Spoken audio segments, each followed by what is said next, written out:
자, 반갑습니다. 배돈찬 교수의 맛있는 돈 이야기 배돈찬입니다. 자, 여러분 반갑습니다. 1억 원 이하 아파트 야단 법석이 날 것 같은데 또한 공포와 비명 소리가 터져 나올 수 있을 것 같아요. 그나저나 국토교통부는요 아직도 우물쭈물하고 있는 것 같아요.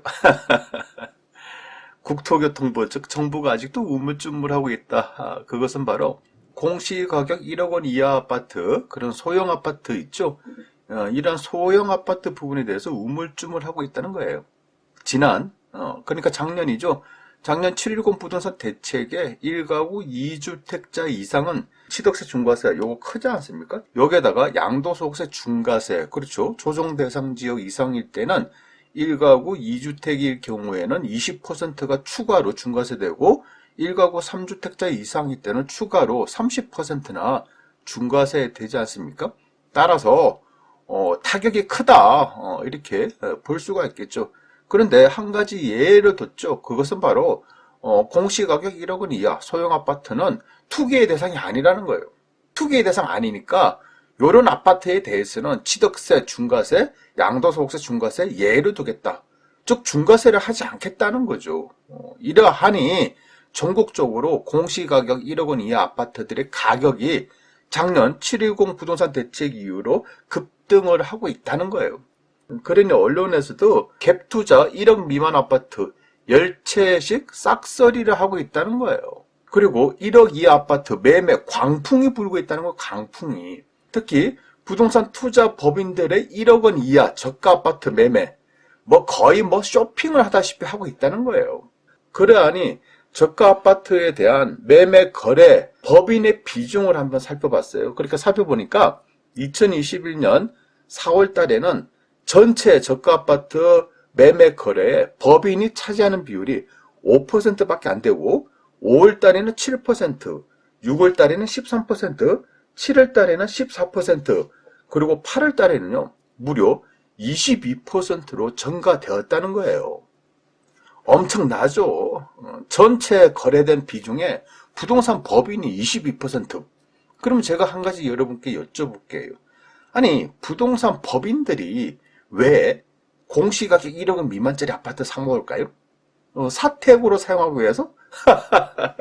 그리고 사원들에게 주택을 공급하기 위해서? 그런 차원에서 이렇게 저가 아파트를 샀을까요? 제가 보기에는요. 부동산 법인은 그냥 회장이 감사고 감사가 이사고 이사가 또 회장이고 대부분이 1인 법인 아니면 이사가 됐든 감사가 됐든 3명 4명밖에 없는 사람들이에요. 다. 그리고 이러한 사람들 3명 4명의 감사나 이사들도 다 자기 친척들이야. 형이나 동생 아니면 부모님이야. 그렇잖아요. 이런 부동산 법인들이 뭐 한다고 소형 평수 저가 아파트를 이렇게 샀냐는 거죠. 법인으로 사용하기 위해서 그렇게 매수한 경우가 저는 아니라고 생각하는 거예요. 그럼 왜 샀나? 이유야 간단하죠. 오로지 하나, 투자의 목적으로, 투기의 목적으로 샀다라고 봐야 됩니다. 여기에다가 취득세, 중과세 아니라니까요. 취득세 1%라니까요. 양도소득세, 이것도 중과세 포함이 안 된다니까요. 그러니 법인 입장에서는 한장하고 지금 1억 원 미만 아파트를 사 모은 거 아니겠습니까? 그러니 법인 투자부터 해서 갭 투자까지 그런 작은 아파트, 소형 아파트, 저가 아파트까지 가격 올려놓고 있다는 말이죠. 따라서 국토교통부는요. 칼을 빼들었다. 공시가격 1억 원 이하 저가 아파트 실거래 조사를 착수했다는 거예요.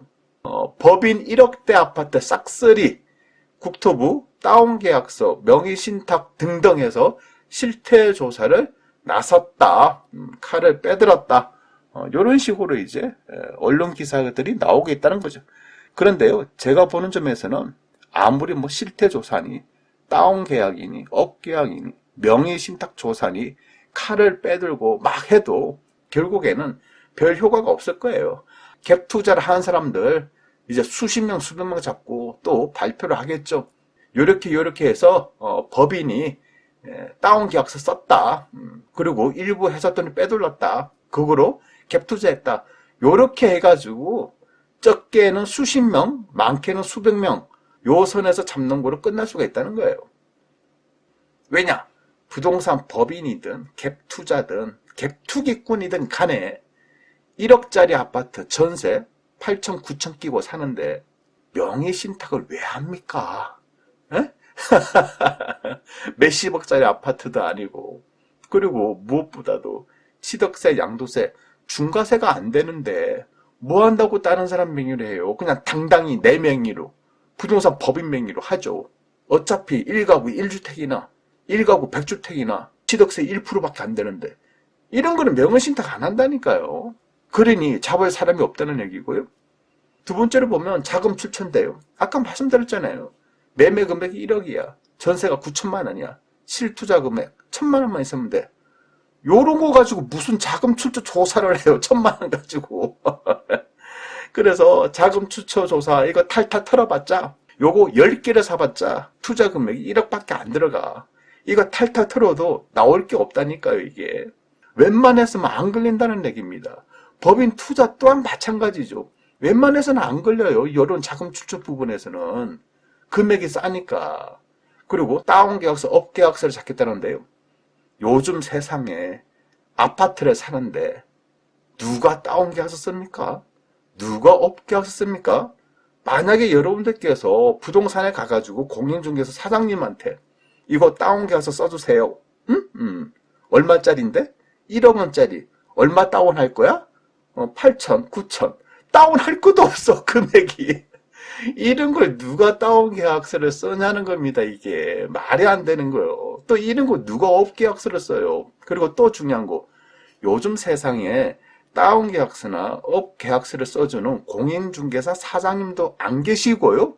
또 다운계약서 쓰자, 업계약서 쓰자라고 말하는 매도자도 없고 매수자도 없다는 얘기예요. 왜냐? 이거 다운계약서, 업계약서 지금 써줬다가 2, 3년 뒤에 매도자가 됐든 매수자가 됐든 뒤통수 치면 어떻게 하려고 그래? 자수를 해버리면 그거 세금 똥통이 맞는 거예요. 따라서 다운계약서, 업계약서 아무리 뒤져보세요. 이거 나오나? 결국 정부가 생각하는 범주에서 다 벗어났다는 거예요. 그리고 대부분의 부동산 법인이 됐든 갭 투자자들은 합법적인 태도를 안에서 부동산 법인 투자를 하고 있고 합법적인 태도를 안에서 갭 투자를 하고 있다는 거예요. 따라서 정부가 실제적으로 공시가격 1억 원 미만 그런 아파트에 대해서 안정, 가격 안정과 전세 안정을 취하고자 한다면 아주 간단한 방법이 있지 않습니까? 그것은 바로 전국의 모든 아파트, 모든 빌라, 모든 주택을요 그냥 주택으로 보자는 거예요. 어떻게 보면 당연한 얘기야. 아파트도 주택이고 빌라도 주택이고 주택이 주택이잖아요. 그럼 똑같이 그냥 단일하게 주택으로 봐서 금액을 다 떠나서 공시가격이든 매매 금액이든 다 떠나서 그냥 취득세, 양도세 그냥 부과하라는 거예요. 서울에 아파트 하나 있어. 그 뒤에 내가 평택에 있는 면 단위의 작은 아파트 샀어. 공시가격 1억 미만이야. 여기에 대한 취득세, 양도세 요 혜택을 주지 말자는 거예요. 그러면 1가구 2주택이야. 취득세, 중과세 부과하라는 얘기예요. 그 다음에 양도소득세, 중과세 부과하자는 얘기예요. 아주 간단한 방법이에요. 따지고 말고 생각하고 말고도 없어.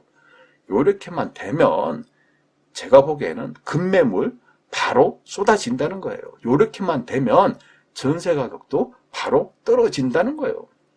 이처럼 아주 간단한 방법이 있다는 거예요. 이런 방법이 있음에도 불구하고 모르는 사람은 딱 한 명이야. 누구? 국토부.